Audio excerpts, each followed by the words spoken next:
There is a line on your counter this morning. You have seen it before. A thin, dark, moving thread running from the crack by the window all the way to whatever you left out last night. A bread crust, a drop of honey that did not get wiped, a single sticky ring where the jam jar sat, and you do what anyone does. You wet a cloth and you wipe the line away. Every ant on it, gone. You rinse the cloth, you dry the counter, and you feel you have handled it. And then you come down the next morning and the line is back. Same road, same direction. More of them this time, if anything. So you go under the sink and you find the spray. And you lay it down along the baseboard and you kill every ant you can see, and the counter smells like chemicals for the rest of the day, and you keep your children out of the kitchen for an hour and you feel, again, that you have won. And the morning after that, the line is back. And at some point, you stop feeling like you are winning and you start feeling like the ants are something you simply have to live with. Like they have more patience than you do. Like they have already decided they live here and you are only a guest in your own kitchen. I want to tell you this morning that the ants are not magic. They are not unbeatable. But the reason you keep losing is not that you are doing the wrong thing badly. It is that you are doing the wrong thing very well. And once you see why, everything changes. My name is Esther Yoder. I keep house here in Lancaster County with my husband and our 7 children. And between the pantry and the garden and the root cellar and the years of keeping a home on very little, I have learned a few things from the women who came before me. My mother, my grandmother. The old women in our district who never called a man in a white truck because there was no such man to call. They handled what came into their homes with what they had on their shelves, and what they had was enough. Here is what is actually happening when you see that line on your counter.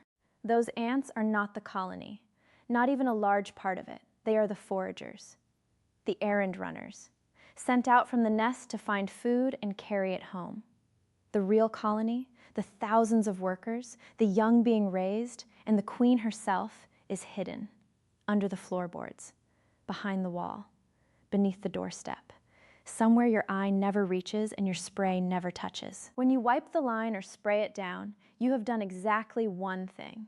You have removed the errand runners, and by morning, the colony has simply sent more. The hands you broke off are replaced before your coffee is done, because the colony does not live on your counter. The colony lives in the dark, and you have never once touched the dark. A spray kills what it touches. And what it touches is the wrong thing entirely.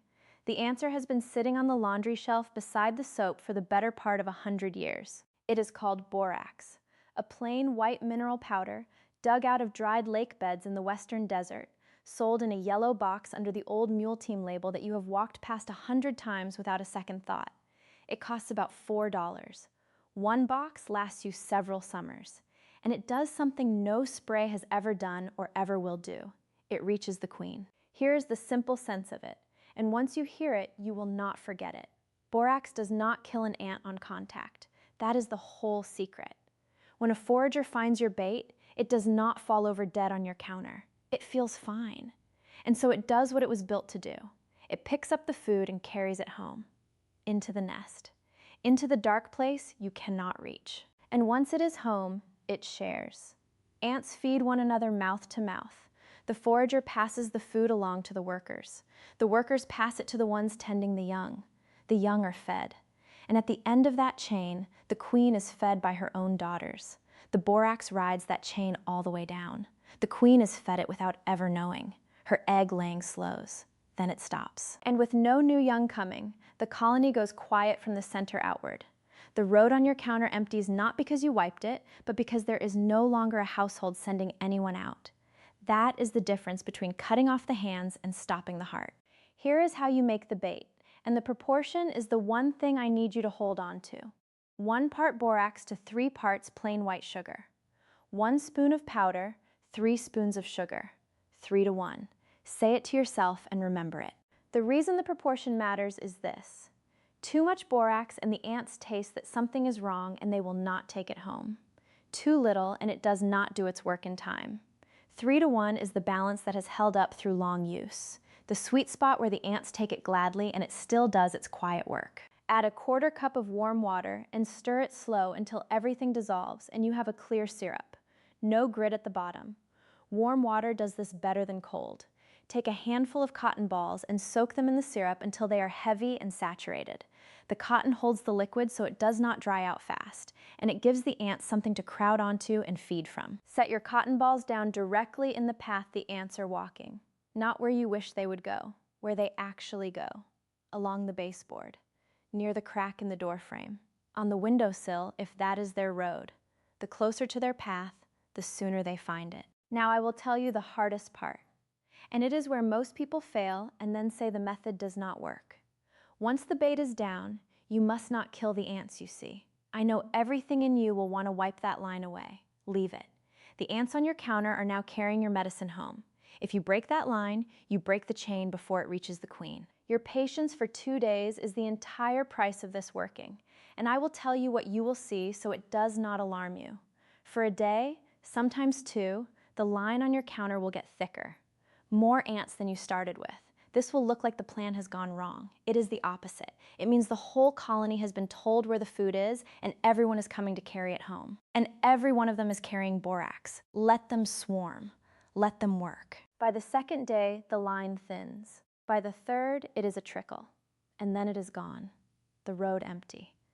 Because there is no colony left to send anyone out. One honest word before you go, because I will not send you off without it. This works for foraging ants. Sugar ants, pavement ants, carpenter ants, odorous ants, all the ones that send runners into your kitchen. It is not your answer for wasps in the eave or bed bugs in the mattress or a mouse in the wall. Those are different troubles for different days. I will not pretend one bowl of sugar water solves everything. It solves ants and it solves them completely. A $4 box of laundry powder does this more completely than the man who comes to your door and charges $200 or $300 for a single visit, then asks you to sign a paper that bills you again every spring and fall for as long as you own your house. 10 years of that service runs to $4,000 or $5,000. For a trouble, a saucer of sugar water settles in 2 days. I do not call this a conspiracy. A conspiracy needs men in a room agreeing to deceive you. This is not that. It is worse than a conspiracy in a way, because nobody had to plan it. The box of borax was never taken off the shelf. It is $4, right there, this afternoon. It simply stopped being talked about, because there is no profit in a powder a woman buys once and uses for years. There is very good money in a service that comes back every season forever. The forgetting is not an accident, but the remembering is in your hands. So here's what I would ask of you. Go buy the $4 box this week. Mix your 1 part borax to 3 parts sugar, soak your cotton balls, set them on the ant road, and then do the patient thing. Leave them be. And when the line goes quiet, come back down to the comments and tell me 2 things. What county you live in and how old your house is. The old houses have the old ant roads worn deep into them, and I am forever learning which troubles go with which kind of home. I read every one of them. And next time, I am going to show you what to do when the ants are not after the sweet at all, but after the grease in your kitchen instead, and how one small change to the bait handles that entirely. The ants are not magic. You just needed the right thing.